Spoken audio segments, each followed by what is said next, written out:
Well, hello, good evening. Welcome. This is Ghana Tonight. We're live on news up at Desawe Kanda. Also live on TV Ghana on Facebook, DSTV channel 279. We're all across the world on 3news.com. I am Alfred Ocansey.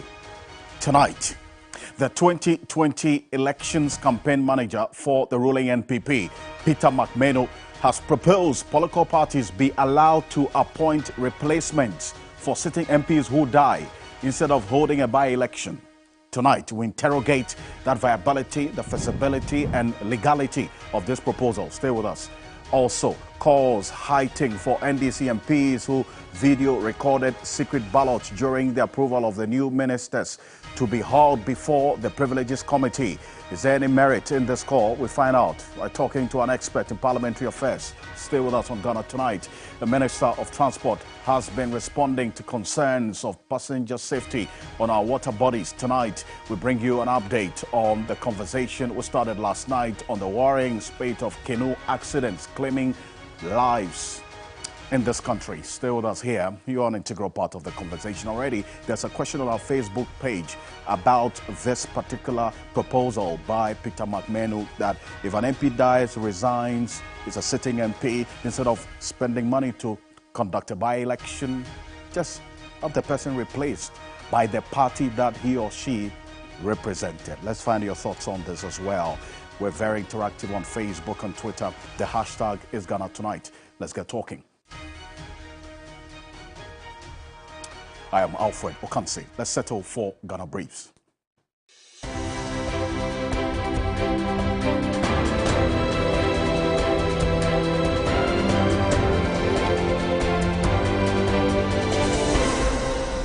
A former minority chief whip is incensed about the entrenched positions MPs take in decisions they take on the floor of Parliament that do not reflect the will and dictates of the constituents they represent. Eulogizing the former Old Tafo MP and the former Minister for Monitoring and Evaluation, Dr. Anthony Akotosei, Mohamed Muntaka Mubarak says the conduct, if not halted, will cripple the current Parliament. We are taking too much entrenched positions, both sides. Those in government taking so much entrenched position, those in opposition taking extreme entrenched position. And I can bet you this is not helpful. It's not helpful to our country. It is not helpful to the development of Parliament. The Deputy Speaker of Parliament has directed the Education Committee of Parliament to investigate the University of Ghana's willful disregard of a court order to reinstate students of the Commonwealth Hall after they were dismissed. Contributing to a statement by Bosa South MP Dr. Clement Apak, the MPs were unanimous in their condemnation of the university, whose council is headed by a former Chief Justice. I will refer this statement to the Committee of Education to ask them to engage the university and to report back to us why the university authorities, headed by the immediate past Chief Justice, she is the chairman of the University Council. So we expect that the law and order, respect for the courts, the sanctity of the court orders are respected. The United States Vice President Kamala Harris has promised over $1 billion to women entrepreneurship across Africa. The pledge would also include another $60 million in a Women in Digital Fund. Digital services are essential to 21st century economies. Yet there is a gender divide in the world. So today, to help address this, I am pleased to announce here with these leaders that the Bill and Melinda Gates Foundation, together with our administration, will establish the Women in the Digital Economy Fund, which is a $60 million global fund. Hundreds of homes have been disconnected over illegal connection by the National Revenue Mobilization Task Force of the Electricity Company of Ghana. According to ECG, residents have deliberately bypassed installed meters to consume power without paying. We discovered that a lot of the households have bypassed the meters that have been installed. So there are a lot of illegal connections, and so we are here to disconnect them and rectify some of the situations. Transport Minister Kwekwo Foriasiama says the Ghana Maritime Authority and the Ghana Navy must be held liable for lapses in water transport in the country. The minister, who was responding to questions on passenger safety on water transport at a media briefing in Accra, indicated that measures have been taken already to address the issues. Ghana Maritime Authority, in conjunction with the Navy, are the ones who are responsible for the safety on the water lake. And at times, some of these things do happen. So the last time that this thing happened, I think that I called a meeting between the two agencies that they need to make sure that at least they increase their petrol system on the lake.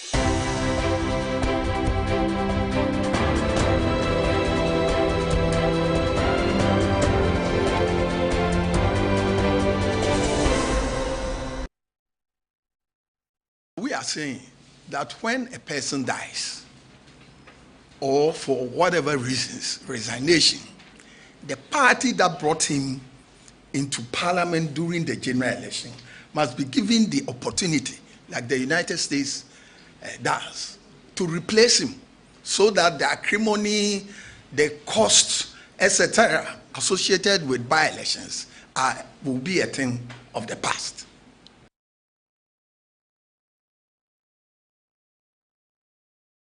Well, that's Peter McMeno, but may the soul of the new Patriotic Party Member of Parliament for the Kumeu constituency in the Ashanti region continue to rest in perfect peace. We're talking about the late Philip Baswa, who died at the age 54 a couple of days ago. We understand he attended to parliamentary business the whole of last week until last week, Thursday evening, when he fell ill. In fact, he was one of the 3 MPs absent last Friday during the secret voting to approve the ministerial nominees. That one of the 2 NPP MPs who was absent during that sitting. We saw that. But really, we know how this 8th parliament has operated. It's all about the numbers.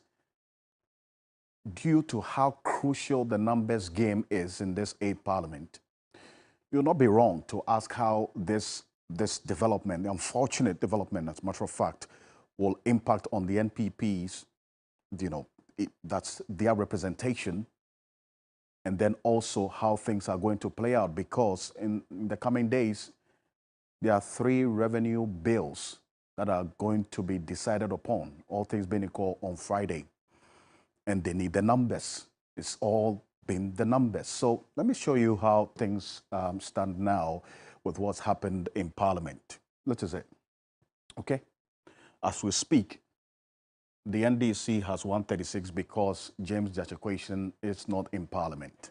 Then you have the NPP as well having 136 because of the death of this member of Parliament.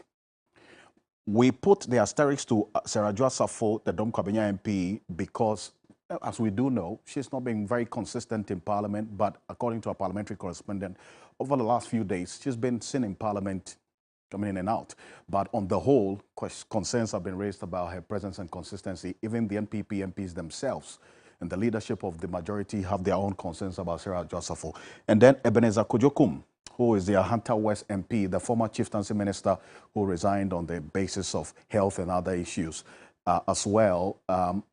He comes to Parliament, as per our parliamentary correspondent Komla Kloche telling us that this happens, but then because of his health situation, he's not also being quite consistent. Now, with this particular call by Peter McMeno to have by-elections which may be keenly contested, and the stakes will be very high, because this is how the numbers, have played over the period. In previous by-elections, we've seen many instances of violence and the expenses involved. Take a look. This is a chronicling of some of the by-elections we've had in this country. Just for the basis of information, the Talent constituency, there was Robert Mozori was the member of Parliament at the time. He resigned, and there was a by-election in 2015. This was in the Upper East region. And then you also had the Amenfi West John Gentua, Member of Parliament, he died unfortunately in 2015 as well. This was in the Western region. So that year we had 2 by-elections and then a Buakwa North. Remember the late J.B. Dankwa, whose death is still being investigated. He died in 2016, Eastern region. He was the Buakwa North Member of Parliament, the constituency in the Eastern region.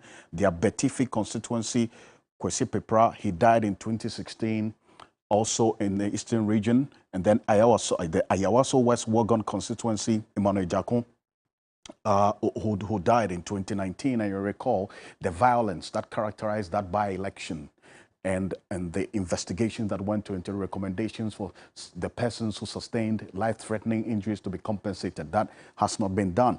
In fact, we saw this. And then also now we have the wife of the late Emmanuel Jakon, now in the person of Al-Hassan Lydia, representing the people of Ayawaso West Wogon.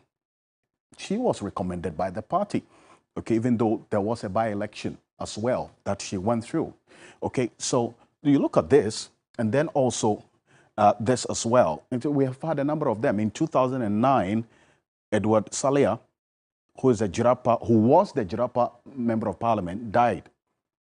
And also you had Chireponi, Etiwa, Akachi South, Boem, Henry Kamal Ford. You remember, he unfortunately died in 2013. And then the Akachi South MP, the Honorable Dua Jahobi, when he was elected as Speaker of Parliament, had to resign that position, and then there was an election. In the Kumbungu constituency as well, the MP resigned in 2013. So we've had a number of these by-elections as a result of either death or resignation of a Member of Parliament.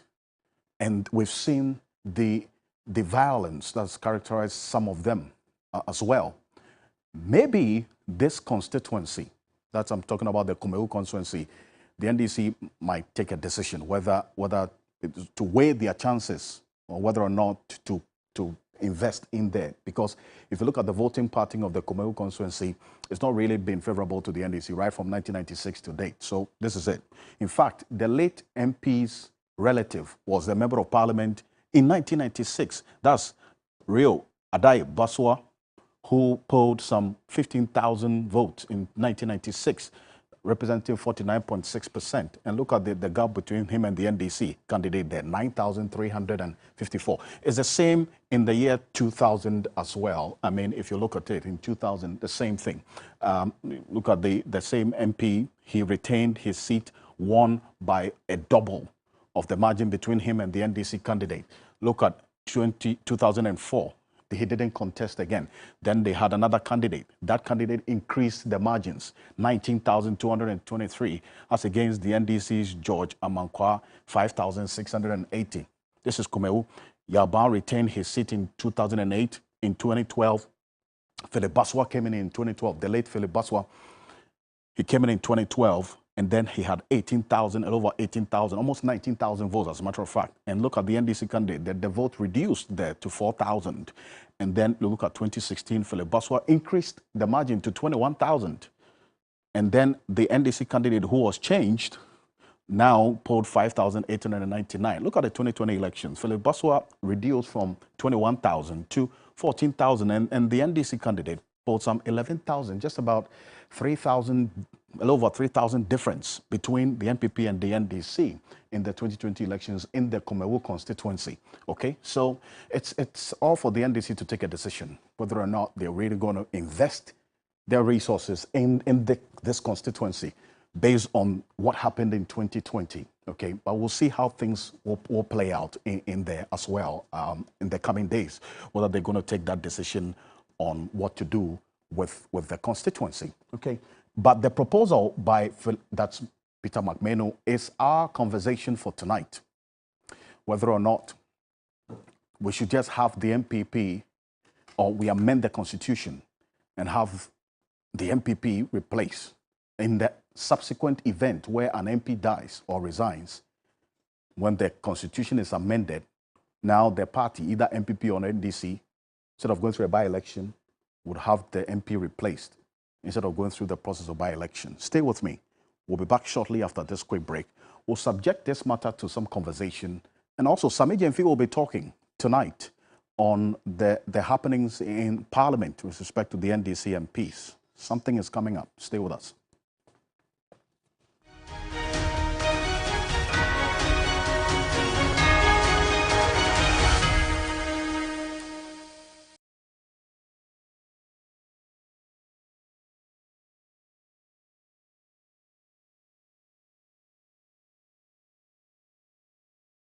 Ladies and gentlemen, we're going to demonstrate to you the superior properties of Flamingo paint as compared to other paint brands on the market. We take equal quantities of Flamingo paint and this ordinary paint. We then dilute them with water. And now, let the test begin. The gentleman on the left is going to apply the ordinary paint, and the gentleman on my right will use the Flamingo superior paint. As you can clearly see, Flamingo has the obvious better hiding. Furthermore, Flamingo has painted a much larger area. You know, one bucket of Flamingo paint is equal to several buckets of any other paint brand on the market. Flamingo paint is made with superior formulation to give superior durability, superior hiding, superior coverage. Flamingo paint, simply superior.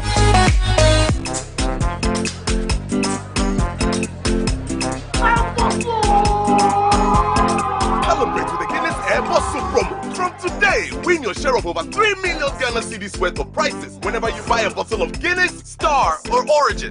Dial *1000# to submit the code under the crown, and you can win cash, free airtime, and drinks. So, look sharp. This advert is FDA approved. Drink responsibly, not for sale to persons under the age of 18 years. Not recommended for pregnant women. Hey, the marriage counselors are on their way. Hey. They have to inspect your place before they approve the marriage. Fala Friday. Friday we are home. I think they are here. Let me call you back.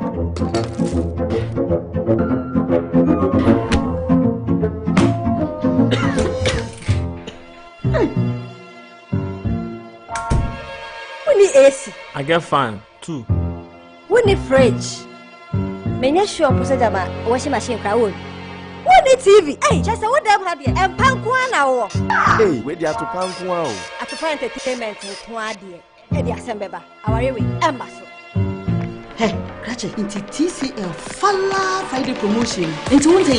Yes, Friday we are. TCL Fala Friday is back. Up to 50% discount on all TCL products. Should I say TVs, ACs, fridges, washing machines, Nina are selling at up to 50% discount. Visit any TCL showroom nationwide now wants to enjoy Fala Nibiwai. FDA Ajay Kratuyatum.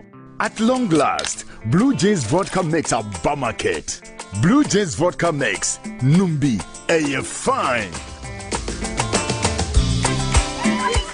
Look, the guys are chilling with Blue Jays Vodka mix. Wow! Numbi a tasty. Can we join you guys? We are all single. Yeah. Blue Jays Vodka mix, and we are dead, and we are yum. Feeling warm. Enjoy the unique taste of Blue Jays Vodka mix.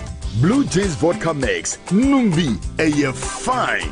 Blue Jays Vodka mix, Blue Jays Vodka mix. Numuni Nyansem, one ton money pa one in few don't watch it, and says up in for them.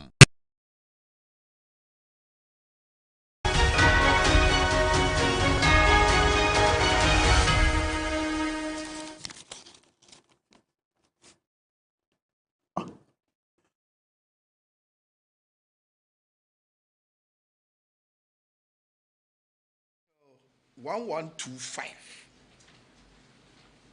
where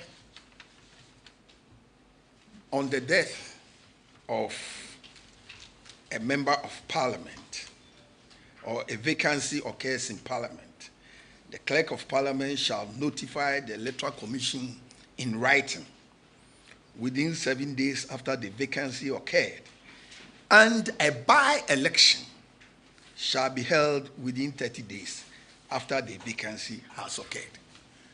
United States is the mother of all multi-party democracies in the world. And I recall, or all of us will recall, that in 2008, when President Obama as a senator, was elected as president in December.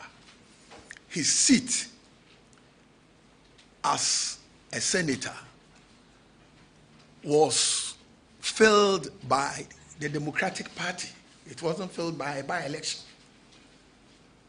So we are saying that when a person dies, or for whatever reasons, resignation, the party that brought him into parliament during the general election must be given the opportunity, like the United States does, to replace him, so that the acrimony, the costs, etc., associated with by-elections will be a thing of the past.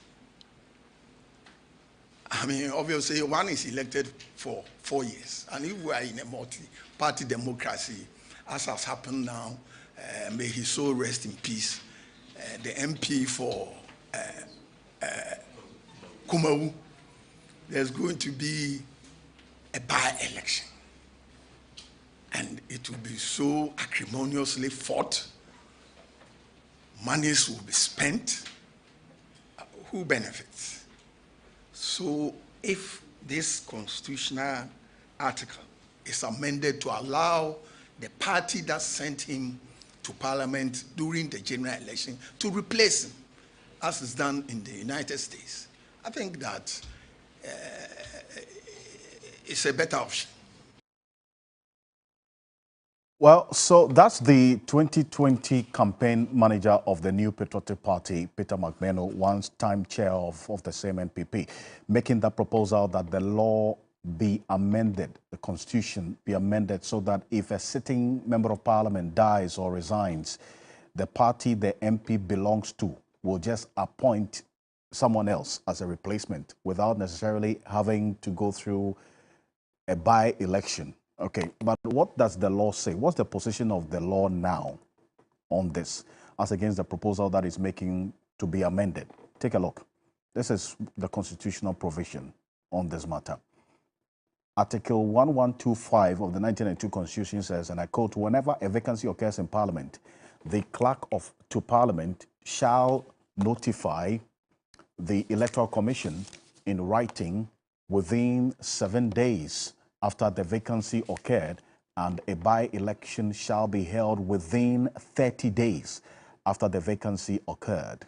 So, and it continues, notwithstanding clause 5 of this article, a by-election shall not be held within 3 months before the holding of a general election. So, for instance, if this unfortunate incident had happened 3 months to the 2024 elections, then there would not be the need for a by-election. But we are some almost 21 months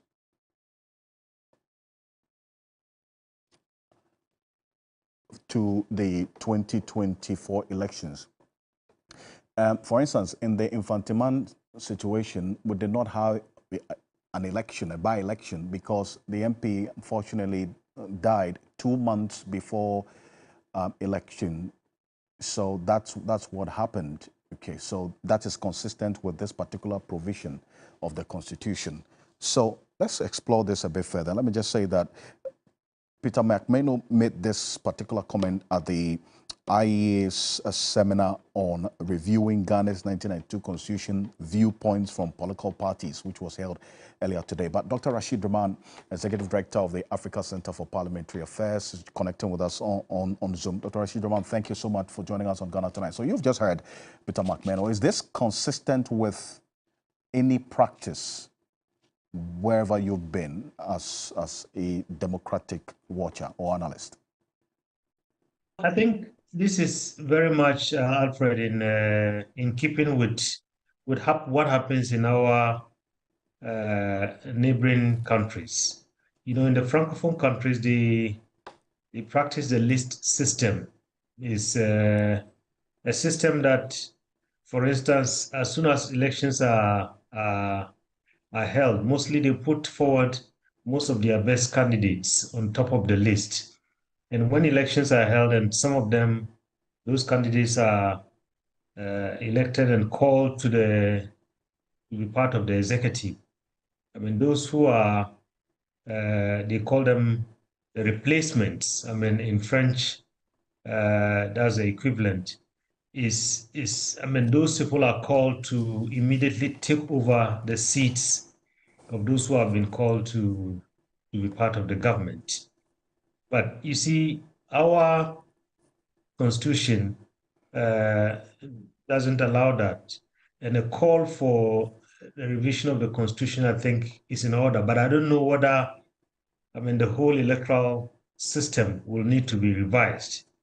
Otherwise, in terms of cost, in terms of, you know, I mean, cost, I mean, first of all, financial, in terms of cost to Ghanaian lives, because we've seen what happened at the Iowa Wogon by-election and all the consequences and so on and so forth. So it's a call in the right direction.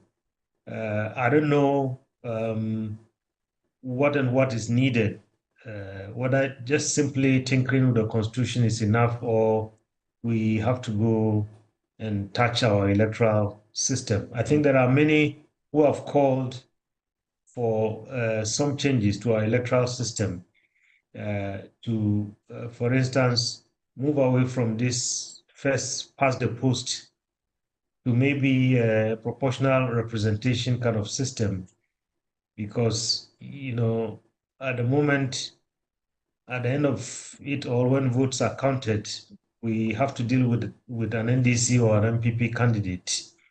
But perhaps if we move to a proportional representation system, maybe we might have some of the other forces having some representation in parliament. So beyond just simply that issue of replacement in by-elections, I think there's a much bigger conversation about our entire electoral system. Otherwise, we are going to be stuck with these two giant parties, and they can only grow bigger, maybe except if one of them falters and there are very deep cracks and it ends up being broken apart into pieces. Indeed. Then we would have maybe some other parties. Right, but just for the benefit of the foreseeable future, that's what we are going to be having to contend with. I see. For the benefit of our viewers, and based on your experience, which countries practice this? As in, when an MP dies or resigns, they just have the party that he or she represented replacing them instead of having a by-election? I think, I mean, all our francophone countries, I mean, Burkina Faso, Togo, Benin, Senegal, Mali, Niger, all of them, that's the system that they practice. I think we are just in a kind of in a place where I think we are just a country that is different, because all our neighbors, that's the practice in their those kind countries. of electoral system. Well, but there are others who also hold contrary views, Dr. Rashid Rahman, that how representational or representative will this be? Because this MP, the Kumewu MP, of some fortunate death, is reigniting the talk of a by-election. He was elected by the constituents of Kumewu based on their own aspirations, so he can go and represent them. Now, if we have to consider this proposal of the MPP just selecting someone based on the party's own expectation to go and replace him, does it not deprive the people of Kumewu their aspirations being effectively represented by someone that they listened to and who also listened to them and was voted for to go to parliament? Alfred, I think there are various forms of representation. First of all, in the case of the list system practiced by our neighbors, that list is presented to the electorate, and the electorate elects all those that are on the list in terms of hierarchy. So if you're on top of the list, then I think you get the first kind of priority, and so on and so forth. So in terms of representation, there isn't very much any question about that. But you see, if you go beyond our region, you go to the East African and Southern African region, they have a kind of a hybrid electoral system where, in addition to those that are elected directly or through the proportional representation list system, there are those that are also nominated or appointed by the president according to the dictates of the constitution. Even in West Africa here, I think the Gambia has that system. And then in Sierra Leone, they have chiefs that are appointed to go to parliament. So, I mean, these are constitutional arrangements. And I am not too sure if anyone has questioned that the representative nature of this. Because if you look at our system, where everyone has to go and fight for his seat, you can still talk about, if you want to stretch the argument, you can talk about the unrepresentative nature of it, because there are other parties that are smaller, that go out and campaign and so on. But because it's the first past the post system, they end up not having any representation in parliament. Meanwhile, we need all those voices. So you look at what happens in the Francophone countries, at least the smaller parties are able to get some representation. So if you broaden the concept of representation beyond maybe just constituencies and so on, and look at other stakeholders, other interest groups in a nation, that system provides more representation than our system. I see. But you see, thank you, Dr. Rashid Rahman. We'll see, because already there are calls for this 1992 Constitution aspects of it to be reviewed, and that it's gaining a lot of grounds, both the MPP and the NDC. In fact, all other political parties are weighing into this, and that's why the IEA is also leading this conversation. But apart from that, there's a call on the Speaker of Parliament, Dr. Rashid Rahman, to refer some MPs who openly recorded and showed how they voted for the ministerial nominees to the Privileges Committee. In fact, some members of the minority slammed the majority for such calls. Take a look at what happened in Parliament today. I'm not saying this to despise anybody. I'm bringing to the attention of all of us so that we may refrain from this act. If we are voting yes, let our yes be in our heart that indeed we voted yes. If we are voting no, let everybody know that we are voting no. It's not just a matter of taking pictures or video and showing to the world just to prove a point that this is the way we did it. To me, it's not the best for this house. This is so fundamental and it's edged in the primary law of the land, the Constitution, secret ballot. They have brought the name of this August, house into disrepute. Mr. Speaker, I support the maker of the speaker, the motion, and that I call on you to refer it to the Privileges Committee so that that incident is investigated and our good name is exonerated. I thank you very much for the opportunity. To the best of my knowledge, the election was conducted in secrecy. If there is any evidence to suggest that it wasn't done in secrecy, what it means is that the results of the election is void. Could be null and void. Yes.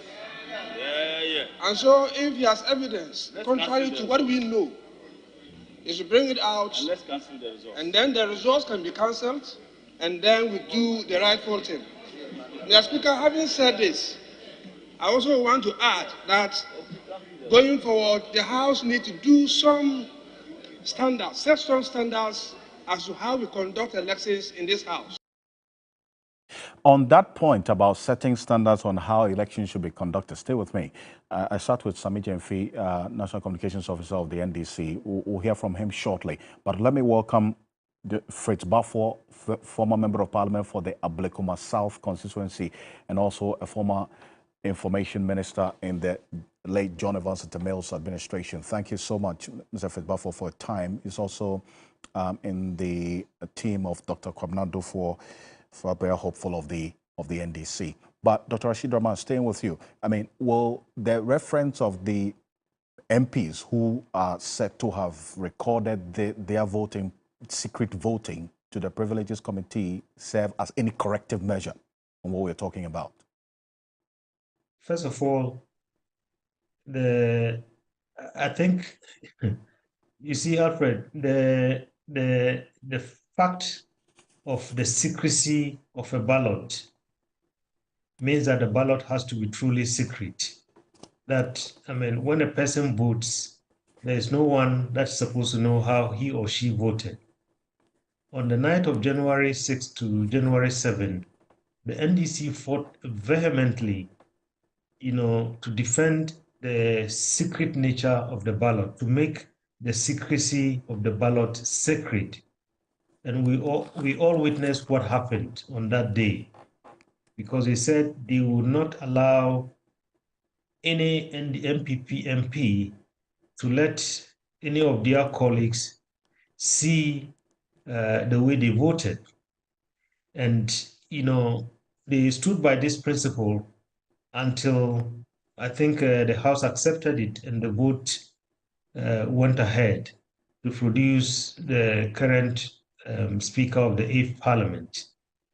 So if you go by this, I think the NDC MPs should be the first group of MPs to know that what they were doing, I think, was in violation of a principle that they upheld at the beginning of the 8th Parliament. So that is where, Alfred, the challenge lies.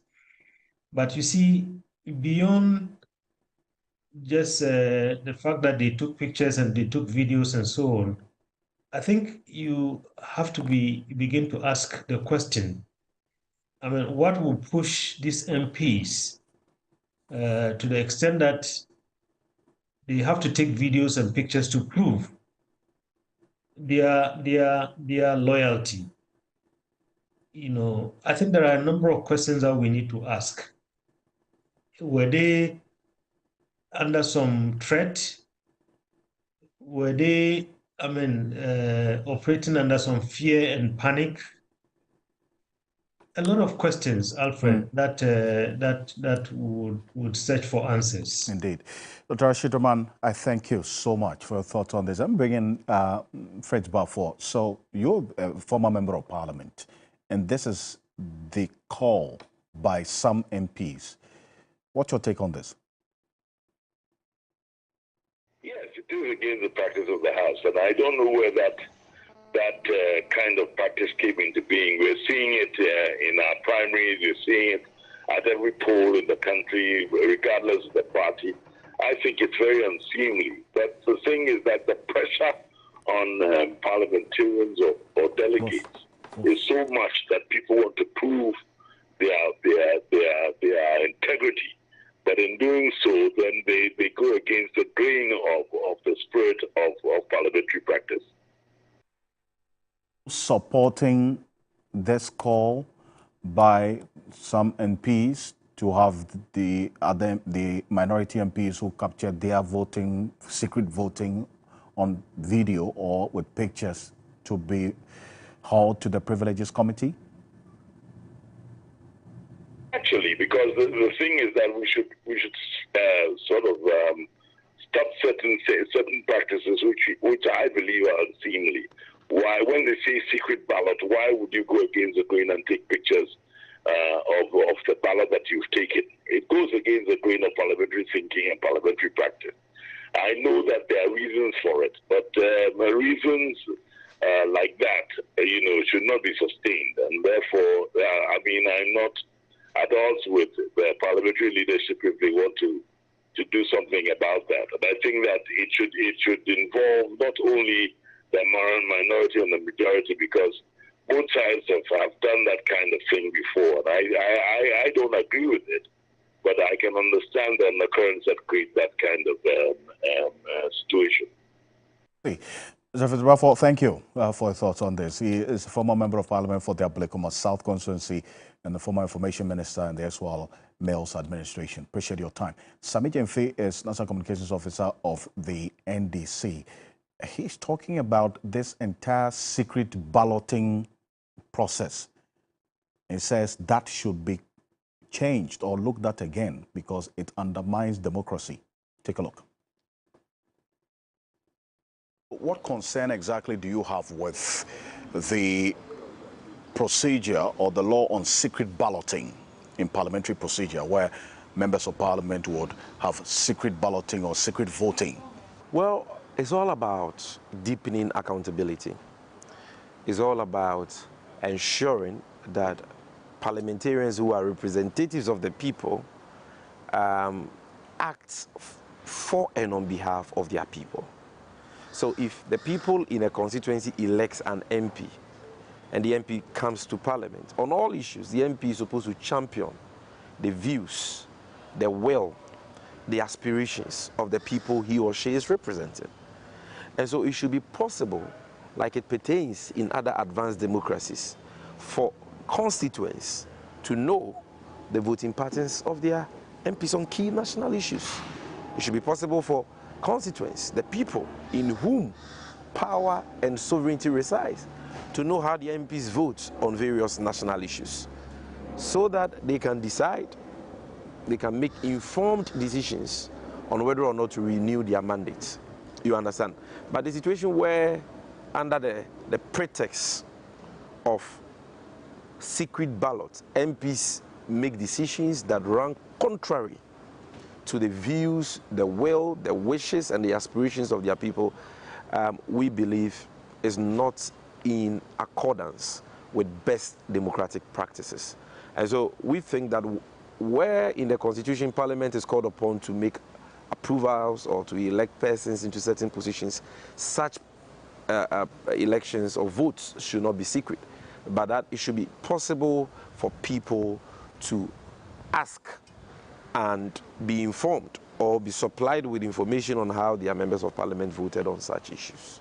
With specific reference to what happened in parliament, where your MPs voted contrary to what you, as a political party, directed them to do. Now, issues have been raised about possible bribery, and then also issues about the relationship that some of them had with the previous leadership and all. How is the party going to address these issues that came up, and what led to this decision on Friday? Well, I think that in the long term, the nation has to look at this issue of secret ballots in parliament and do the necessary amendments as we are proposing. And like you have said, many legal brains, many stakeholders agree with this position. That is the best practice in the advanced democracies. And only people who intend on doing mischief in parliament, intend on taking bad decisions, not decisions which do not reflect the will, wishes, and aspirations of their people, will be in support of the current system of secret ballot. So I think that it should be possible to get some consensus around that. But before that, before that is done, we can only continue to hope against hope that members of parliament will do the right things. They will always uphold the national interest above any personal or parochial interest. That is what the people of this country are yearning for. And I think that is what members of parliament, not only on the NDC side, but also on the NPP side, should do on any matter that you are called upon to decide or to vote. Ask yourself, what is the national interest? What are the people for? Okay, what is in the best interest of the nation? So that with regards to the recent matter you referred to, you ask yourself, where does Ghana stand? What is the state of the economy? Given the size of government, should we be increasing the size of government the already bloated size of government in this time? Definitely no. Should we be downsizing to cut down on expenditure and plow those resources into other critical sectors of the nation? Emphatically, yes. That is what every reasonable, well-meaning Ghanaian expects. And so we can only continue to appeal to the conscience of members of parliament before the amendment some of us are proposing is done. And we can only hope that they will do the right thing. Okay, so is the party going to just forget about this, close its ranks, and move forward?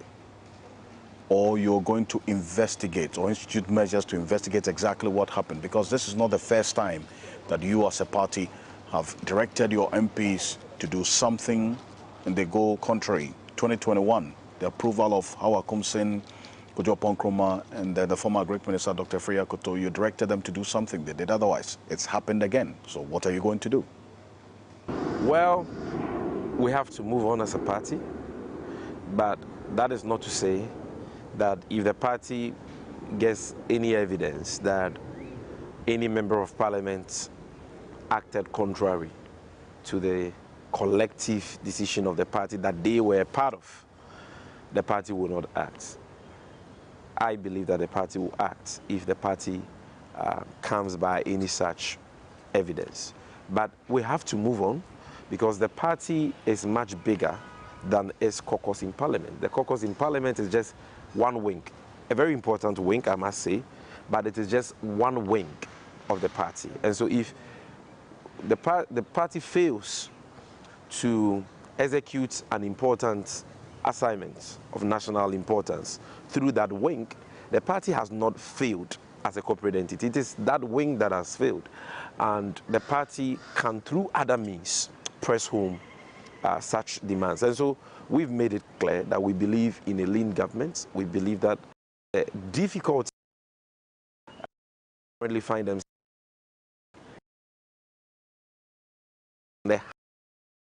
experiencing call for government to downsize. This government is too bloated, not only in terms of the number of ministers and deputy ministers, but even in terms of the number of political appointees at the presidency.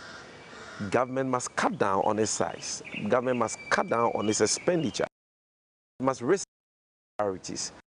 Depend on the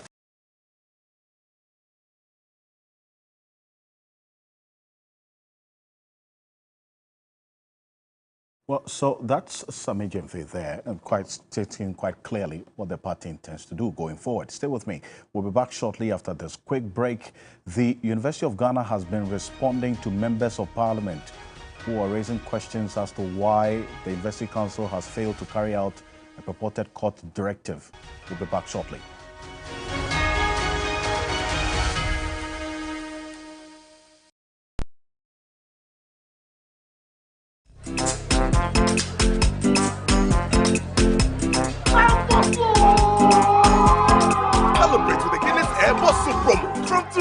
Win your share of over 3 million Ghana cedis worth of prizes whenever you buy a bottle of Guinness, Star, or Origin.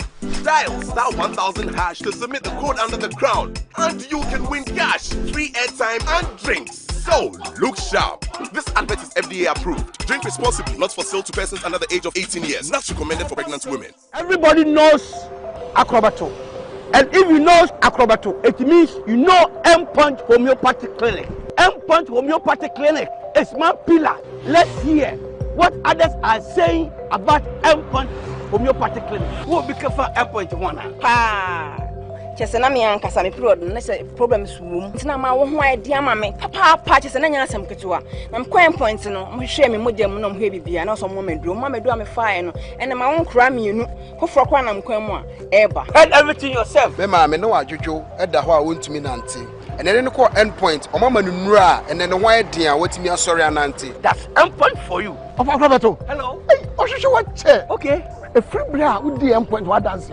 Am me call you no. Me Johnson sema na enkoyie empaswa na my emre nyina na magina sebema na me no be for there e kwa na nyina jaresa. You heard everything. I have secret. M-Punch is my secret. M-Punch Homeopathy Clinic. I'm free. We are on a mission promoting access to quality health and education through the power of our media space. Since 2014, we have made great impact. TV3 mission now drives Ghana's quest to break barriers and provide access to inclusive and quality girls' education, together with women's maternal health services. Our mission to address the needs of the socially excluded has won the admiration of many. Indeed, TV3 Mission gets you the results. Mission is live on TV3 News 360 every Saturday and Sunday. Supported by Star Ghana Foundation, with thanks to Foreign Commonwealth and Development Office.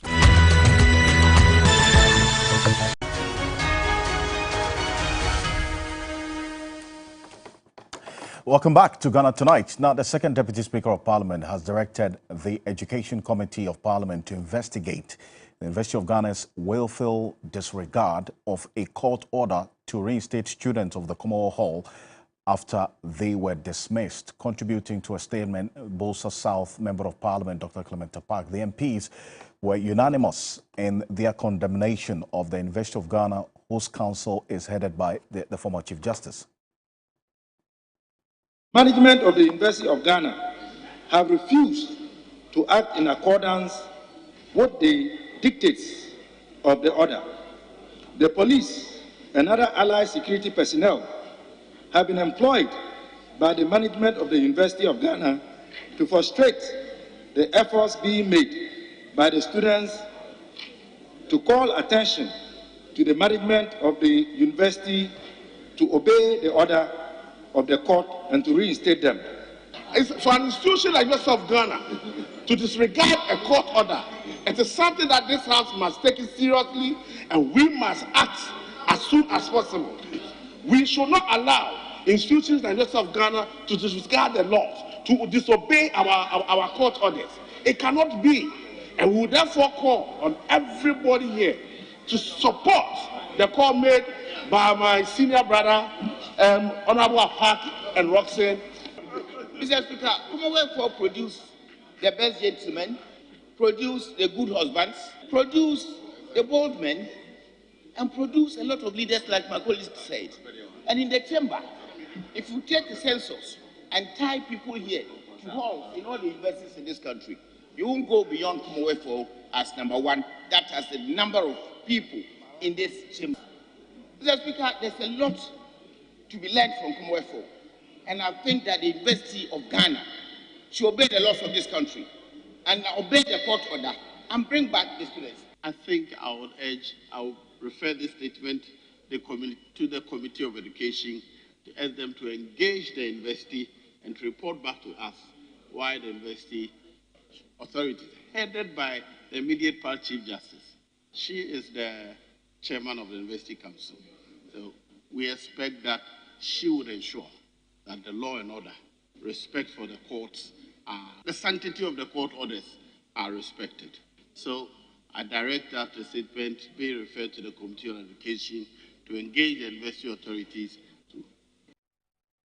So that's Jose Usu, who is the first Deputy Speaker of Parliament. But, well, this matter has been referred to the Education Committee. Professor Ransford Jampo is a professor of political science at the University of Ghana, and he is a member of the University of Ghana's communication team. He's joining us on the telephone. Professor Jampo, you've heard the MPs. They're not happy about this. So what's the University Council's position on this matter?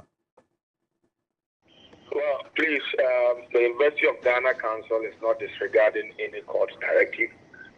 It is important that members of parliament get their facts right on this particular issue, and it is shameful for a few members of parliament who have had association with the Commonwealth to peddle falsehood just to do the bidding of some people who are not members of the university community, who are done with school and are trying to drag the name and image of the university into the mud. It's quite shameful, and so it's not all members of parliament. Look at the background of those who spoke.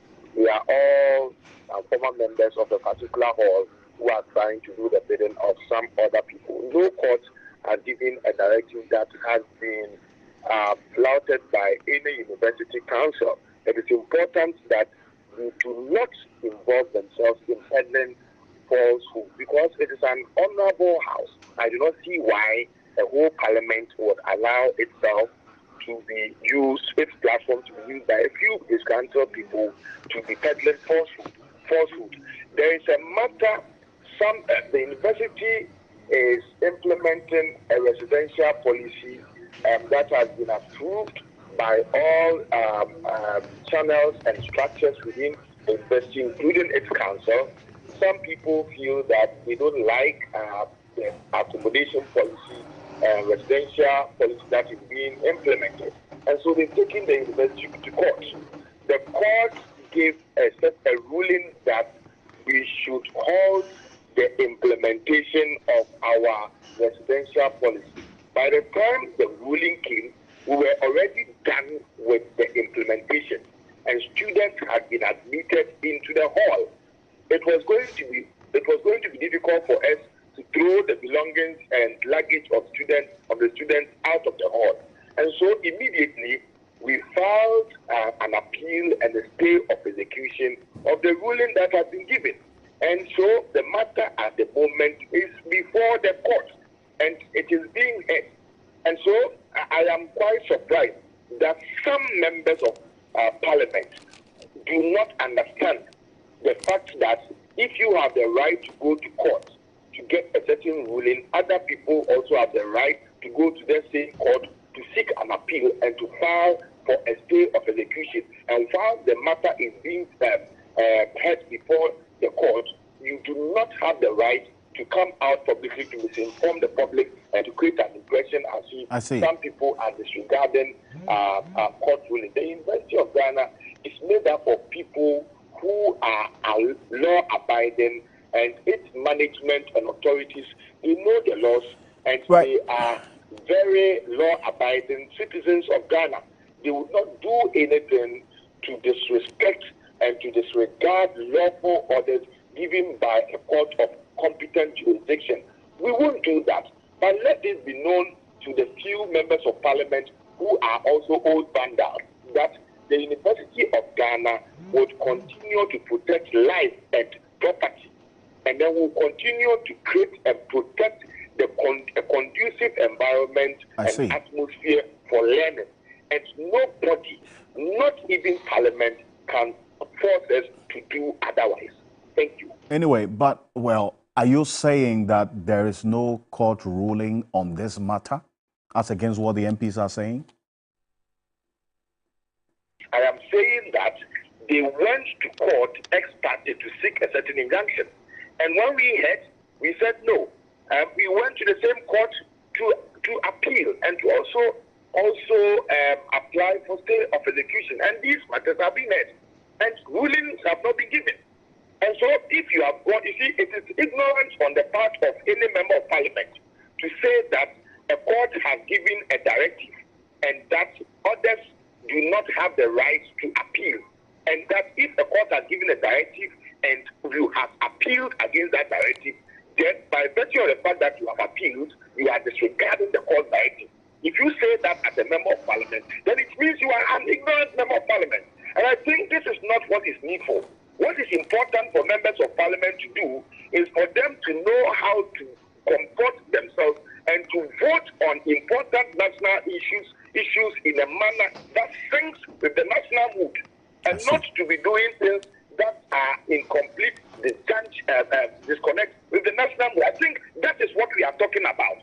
We are talking about the role of parliament, how parliament would be able to play its role as a countervailing authority to the powers of the executive, how they have not been able to perform this function in a manner that makes parliament independent.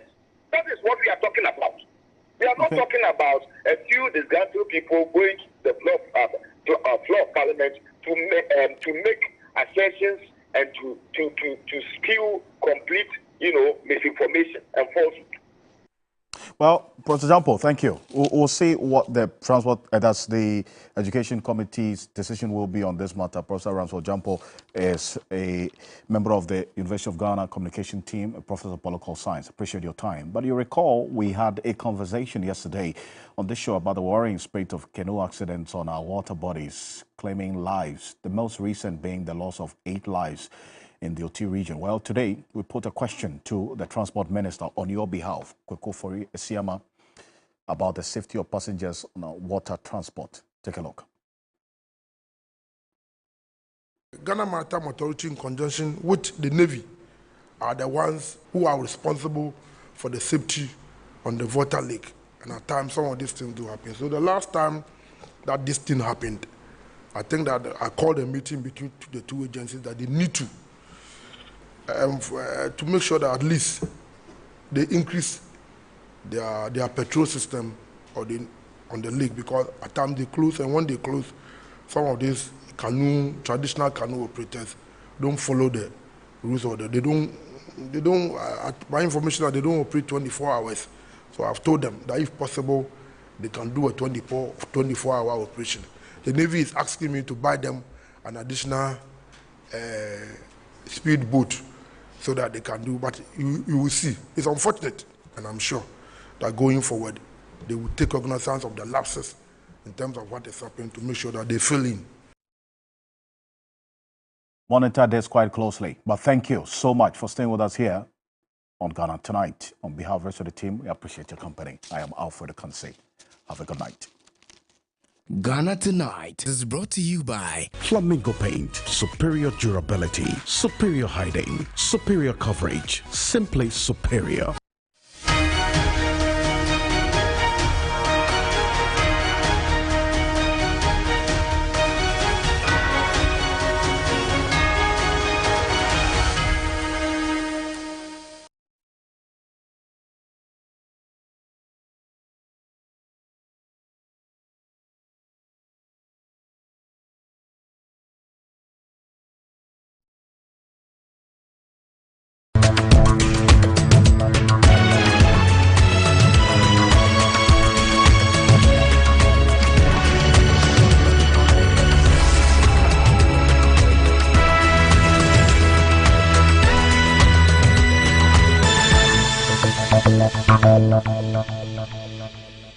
This program is rated PG. It contains scenes of brief nudity, mild violence, and strong language.